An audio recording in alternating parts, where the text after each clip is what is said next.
Bonjour à tous, Alexis Mabille, le créateur que 3ème Gauche TV avait déjà suivi lors de sa dernière collection Homme, nous a fait le plaisir de nous inviter lors de la Fashion Week prêt-à-porter femme, collection printemps-été 2011. Sous la chaleur écrasante d'un soleil un peu oublié et en plein cœur de la capitale, reportage dans les backstage du défilé d'une des flèches montantes de la mode parisienne.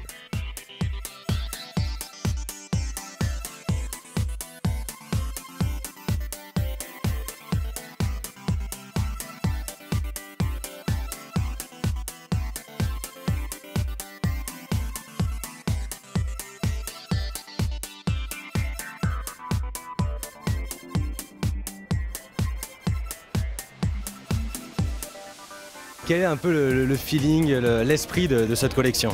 L'idée en fait c'est une collection extrêmement fraîche, légère, dynamique, délicate en même temps. C'est l'histoire un peu d'une fille comme ça qui s'assume et qui s'amuse à prendre des choses à droite à gauche, à finalement porter une robe, un pantalon, à être très sexy ou moins, à jouer la femme enfant comme ça, à mélanger des gros cailloux avec des diamants et avec une robe en sweatshirt. Donc il y a ce côté extrêmement comme ça easy de quelqu'un qui s'assume et qui a de la personnalité pour vraiment dire aux gens faites ce que vous voulez un petit peu, il y a plein de vêtements, c'est comme aller dans un dressing et vous vous servez à droite à gauche pour composer tous les jours une nouvelle personnalité et une attitude.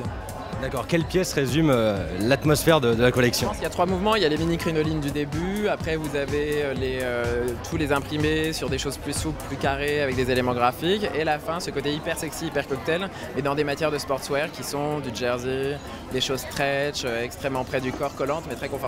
Il y a aussi quelque chose qui est intéressant, c'est la musique du défilé. Ça a commencé par Coco Rosie, les filles dansaient derrière en backstage juste avant de passer. Comment s'est passé ce choix des musiques qui était assez pertinent? En fait, c'est vraiment pour exprimer de la fraîcheur, de la légèreté, de l'éclat. Et je voulais comme ça des choses qui sont un peu entre deux, qui sont et musicales et en même temps des choses de notre époque, un peu torturées aussi, mais en même temps très fraîches et qui donnent plein de possibilités finalement d'imagination et chacun peut se projeter comme il veut dans le décor et dans la musique. La dernière fois, on vous avait suivi, c'était dans un temple pour la collection Homme. Là, on est à côté du pont Alexandre III. En fait, je voulais un lieu beaucoup plus neutre pour exprimer différemment les choses en fait. Voilà, on est au prêt-à-porter, on est là pour regarder des vêtements, on implante un décor pour donner une atmosphère, mais sans avoir forcément besoin d'extrapoler plus loin dans un hôtel particulier ou dans une chose un peu plus torturée. Je voulais vraiment que tout le monde ait la possibilité de voir de manière très claire et simplement les choses. Dernière petite question, il y avait énormément de presse, et dont la presse qui est totalement généraliste, il y avait France 24, il y avait BFM TV et bien d'autres. On se marchait limite dessus en backstage. Alors comment vivez-vous cet engouement de la presse qui est de plus en plus croissant? On est content et puis on en a besoin aussi pour la suite, donc tout s'enchaîne et tout va de pair.